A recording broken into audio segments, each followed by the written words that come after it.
तो दोस्तों आज हम फिर से आपके लिए लेकर आए हैं देश दुनिया की सभी ताजा बड़ी खबरें। फटाफट एक एक कर विस्तार से आज आपको बताएंगे, तो वीडियो को अंत तक जरूर देखें। दोस्तों वीडियो बनाने में हमें काफी मेहनत लगी है, तो वीडियो को दिल से लाइक कर दीजिए। दोस्तों पहली खबर में आपको बता दें कि हिंदू महासभा ने सऊदी अरब को लेकर जारी किया विवादित कैलेंडर। मक्का को बताया मक्केश्वर महादेव मंदिर, कहा मक्का मदीना में करेंगे पूजा। वहीं आपको बताएंगे दोस्तों की कर्नाटक से मुसलमानों को लगा बड़ा झटका। कर्नाटक की बीजेपी सरकार ने 200 से अधिक मस्जिदों को लाउड स्पीकर से अजान लगाने पर लगाई रोक, नोटिस भी किया जारी। वहीं आपको बताएंगे दोस्तों की देश के हर गांव में आरएसएस शुरू करेगा शाखा, मोहन भागवत ने 2025 का प्लान किया जारी। वहीं आपको बताएंगे दोस्तों की अमेरिका से मोदी सरकार को लगा बड़ा झटका। अमेरिका ने मोदी को दी चेतावनी, कहा अगर रूस के साथ किया गठबंधन तो चुकानी होगी आपको बड़ी कीमत। वहीं आपको बताएंगे दोस्तों की उत्तर प्रदेश में सपा नेता ने किया ऐलान, हिंदू देवी देवताओं के खिलाफ आपत्तिजनक टिप्पणी करने वाले प्रोफेसर की जुबान काटने वाले को देंगे 50,000 रुपए का इनाम। वहीं आपको बताएंगे दोस्तों कि बॉलीवुड अभिनेता के ने खाई कसम, कहा जब योगी आदित्यनाथ बनेंगे भारत के पीएम तभी आऊंगा भारत वापस। तो दोस्तों सभी खबरों को आपको एक एक कर बताने वाले हैं। वीडियो को लाइक कर चैनल को सब्सक्राइब कर दें और हमें कमेंट में बताएं कि आपके जिले किस राज्य से हमारी खबरों को देख रहे हैं। इसी बीच पर तो दोस्तों अगली खबर की ओर, तो हिंदू नववर्ष के मौके पर हिंदू महासभा ने जारी किया विवादित कैलेंडर। मक्का को बताया मक्केश्वर महादेव मंदिर। जब दोस्तों आपको बता दें कि नवरात्रि के मौके पर हिंदू महासभा ने विवादित कैलेंडर मुसलमानों को लेकर जारी किया है। इस कैलेंडर में हिंदू महासभा ने ताजमहल को ताजमहल, मक्का को मक्केश्वर महादेव मंदिर और कुतुब मीनार को विष्णु स्तंभ बताया है। वहीं आपको बता दें कि करीब 6 मस्जिद व मकबरों को हिंदू धार्मिक स्थल इसमें बताया गया है। इस मौके पर साध्वी पूजा शकुन पांडे ने कहा है कि राम मंदिर देश में बनना है और अब श्री कृष्ण जन्मभूमि समित अन्य की बारी है। आगे उन्होंने कहा है कि हमारी धरोहर को अतिक्रमण करके विधर्मियों ने मस्जिद बना दी और उस पर अपना ठप्पा लगाया। हमारा देश गुलाम रहा तो उसकी एक पहल में हमने अपनी सारी धरोहर को एक कैलेंडर के माध्यम से दिखाया था और कहा था कि इन पर हमारा आधिपत्य होना चाहिए।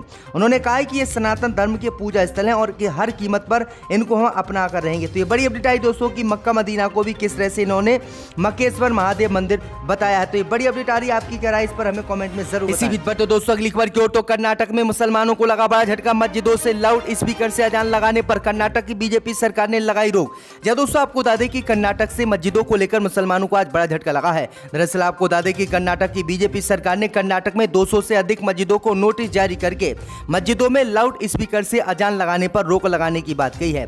दरअसल आपको बता दें कि कर्नाटक की बीजेपी सरकार ने नोटिस दिया है कि हर कीमत पर मस्जिदों में जो लाउड स्पीकर से अजान लगाई जाती है उसकी आवाज बहुत तेज होती है, इसलिए आवाज को रोकने के लिए मस्जिद के मौलाना उपकरण का प्रयोग करें और आवाज को धीरे करें। वहीं आपको बता दें कि सुप्रीम कोर्ट का हवाला देते हुए कर्नाटक की बीजेपी सरकार ने 200 से 250 मस्जिदों को बेंगलुरु में ये नोटिस आज ही जारी किया है।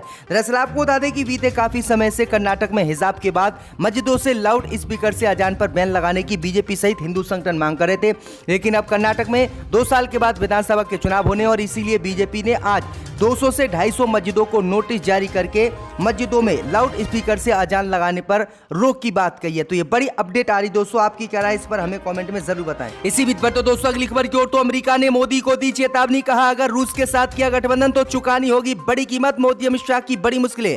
जब दोस्तों आपको बता दें कि अमेरिका ने रूस को लेकर मोदी को आज चेतावनी दी है और कहा है कि अगर आपने रूस के साथ गठबंधन किया तो भारत को इसकी बड़ी कीमत चुकानी पड़ेगी, जिसके बाद मोदी सरकार टेंशन में आ गई है। वहीं आपको बता दें कि अमेरिका के राष्ट्रपति जो बाइडेन के शीर्ष आर्थिक सलाहकार ब्रायन डी ने कहा है कि सरकार ने भारत को रूस के साथ गठबंधन करने के खिलाफ चेतावनी दी है।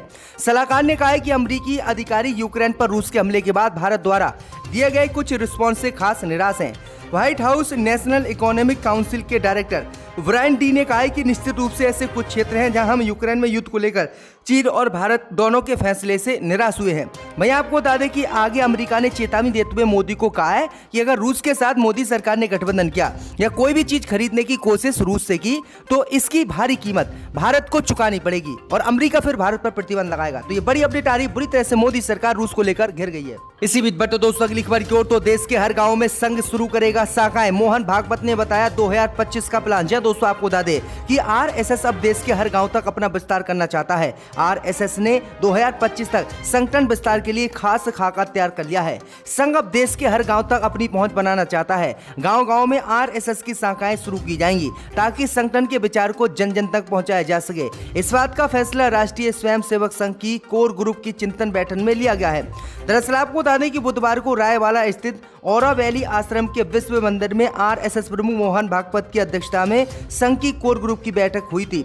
इस बैठक में जो है आरएसएस प्रमुख मोहन भागवत ने कहा था कि 2025 तक हम ऐसा प्लान बना रहे हैं जिससे आरएसएस का हर कोई व्यक्ति हर गांव में जुड़ सके और घर घर आरएसएस की बातें पहुंच सके। तो ये बड़ी अपडेट आई दोस्तों कि आरएसएस अब पूरे देश में घूमने वाला है। इसी बीच पर तो दोस्तों अगली खबर की ओर तो अलीगढ़ यूनिवर्सिटी में लेक्चर के दौरान हिंदू देवी देवताओं के अपमान का लगा टीचर पर आरोप हुए निलंबित। जी दोस्तों, आपको बता दें कि अलीगढ़ मुस्लिम यूनिवर्सिटी में फॉरेंसिक साइंस के assistant professor doctor Jitendra Kumar पर आरोप है कि उन्होंने यौन अपराध को लेकर लेक्चर देते वक्त पावर पॉइंट प्रेजेंटेशन में हिंदू देवी देवताओं के आपत्तिजनक उदाहरण दिए। अलीगढ़ पुलिस ने उनके खिलाफ मुकदमा दर्ज किया है। डॉक्टर जितेंद्र कुमार के खिलाफ एएमयू के पूर्व छात्र डॉक्टर नितिन शर्मा ने पुलिस में शिकायत दर्ज कराई थी। अलीगढ़ में पुलिस थाने के सामने मीडिया से बात करते हुए डॉक्टर निशित शर्मा ने कहा कि जवाहरलाल नेहरू मेडिकल कॉलेज अलीगढ़ के फॉरेंसिक मेडिसिन विभाग में एक असिस्टेंट प्रोफेसर ने भगवान विष्णु, भगवान ब्रह्मा, भगवान इंद्रदेव और अन्य देवी देवताओं को लेकर अमर्यादित और अशोभनीय उदाहरण दिए हैं। वो इस प्रकार से हैं कि हम और आप लोग उन पर चर्चा भी नहीं कर सकते। इस पूरे मामले में मेरी मांग है कि इस शिक्षक पर मुकदमा दर्ज हो और ऐसा तय हो कि जिससे उस शिक्षक की अंतरात्मा कांप जाए, उन्हें प्रोफेशन से भी बाहर किया जाए। तो ये बड़ी अपडेट आ रही दोस्तों। इसी बीच पर तो दोस्तों अगली खबर की ओर तो बंगला खाली कराए जाने पर बोले चिराग पासवान, पद्म भूषण देने के कुछ दिन बाद ऐसा अपमानित करना सही नहीं। जी दोस्तों, आपको बता दें कि पूर्व केंद्रीय मंत्री रामविलास पासवान को आवंटित बंगला पिछले हफ्ते उनके परिवार से खाली मोदी सरकार ने करवा लिया। इस पर अब उनके बेटे और सांसद चिराग पासवान ने दुख जाहिर किया है। साथ ही कहा है कि जिस तरह से उनके परिवार को बाहर निकाल दिया गया और अपमानित किया गया है, उससे ऐसा महसूस हो रहा है कि उनके साथ धोखा हुआ है। एनडीटीवी से बात करते हुए चिराग ने कहा है कि वो 12 जनपद बंगला खाली करने के लिए तैयार थे, क्योंकि रामविलास पासवान के निधन के बाद उनका परिवार उसका हकदार नहीं था। जो कुछ भी सरकार से संबंधित होता है वो स्थायी नहीं होता है। हम उस पर दावा करने के बारे में कभी नहीं सोचेंगे।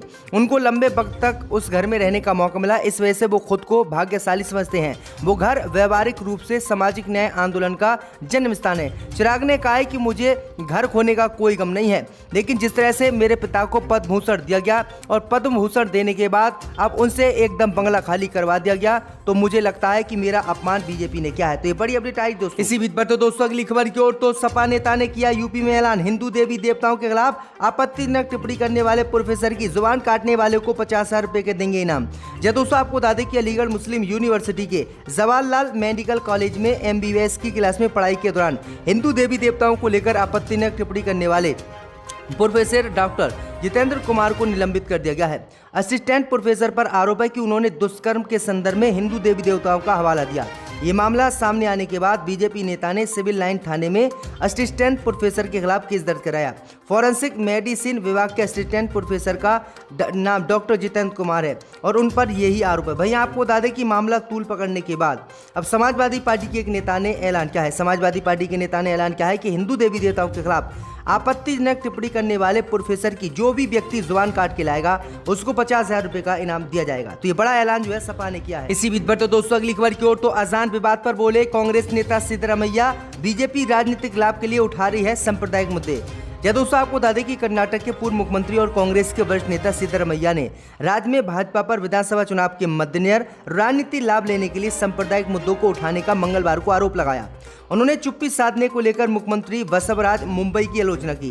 विधानसभा में विपक्ष के नेता ने अजान को लेकर विवाद की पृष्ठभूमि में कहा कि मंदिरों, मस्जिदों, गिरजाघरों में लंबे अरसे से लाउड स्पीकर लगे हुए हैं और इनसे लोगों को क्या नुकसान पहुंचाया जा सकता है। उन्होंने पूछा है कि क्या मुख्यमंत्री इतने कमजोर हैं कि समाज में गड़बड़ी पैदा करने वालों के खिलाफ कार्रवाई नहीं कर पा रहे हैं।